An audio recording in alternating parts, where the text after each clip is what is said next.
বিশ্বব্যাপী মুদ্রাস্ফীতি নিয়ে উদ্বেগ, ডলারের পতন, ভূরাজনৈতিক অস্থিরতায় প্রতিদিনই রেকর্ড ভাঙছে স্বর্ণের দামে। গেল 10 বছরে মূল্যবান এই ধাতুর দাম বেড়েছে 250%-এর বেশি। 2025 সালেই বেড়েছে 56%। গবেষণা প্রতিষ্ঠান জেপি মর্গান বলছে, শিগগিরই বিশ্বের সবচেয়ে শক্তিশালী সম্পদে রূপ নেবে স্বর্ণ। বিশেষজ্ঞদের ধারণা, 2026 সালে এই সোনালী ধাতুর দাম অন্তত 20% বাড়তে পারে। আউন্স প্রতি দাম উঠতে পারে $5,000। It's happening right now in front of us and today.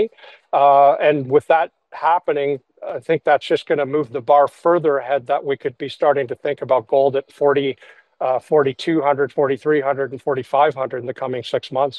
বিশ্ববাজারে স্বর্ণের রেকর্ড দামে আর্থিকভাবে সবচেয়ে বেশি লাভবান হয়েছে ইতালি। মন্দার সময়েও স্বর্ণ বিক্রি না করে রিজার্ভ ধরে রাখাই স্বর্ণখনিতে পরিণত হয়েছে দেশটি। স্বর্ণের সঙ্গে ইতালির সম্পর্ক বহু পুরনো।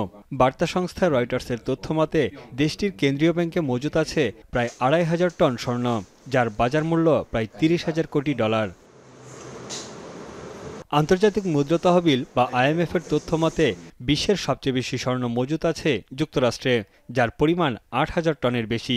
দ্বিতীয় অবস্থানে জার্মানি আর তৃতীয় অবস্থানে ইতালি। এছাড়াও চীন পঞ্চম এবং ভারত আছে 7 নম্বরে।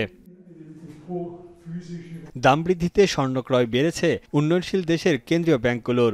নিরাপদ সম্পদ হিসেবে স্বর্ণের মজুত বাড়াতে ব্যস্ত দেশগুলো। পরামর্শদাতা প্রতিষ্ঠান মেটালস ফোকাসের তথ্য মতে, চলতি বছরে কেন্দ্রীয় ব্যাংকগুলোর মোট বার্ষিক চাহিদা বেড়েছে 23%। এদিকে উচ্চ মূল্যের কারণে স্বর্ণ ব্যবহারে গ্রাহকদের চাহিদা দিন দিন কমছে। 2025 সালে স্বর্ণ অলংকার তৈরির চাহিদা কমেছে প্রায় 16%। 2020 সালের করোনা মহামারীর পর যা সর্বনিম্ন। বিশ্বব্যাপী স্বর্ণের দাম বাড়লেও প্রতিবেশী দেশ ভারত, পাকিস্তান ও নেপালের তুলনায় বাংলাদেশের দাম কিছুটা বেশি।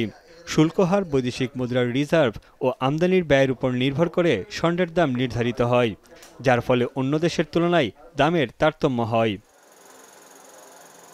তানভীর জনি, এখন বিশ্ব।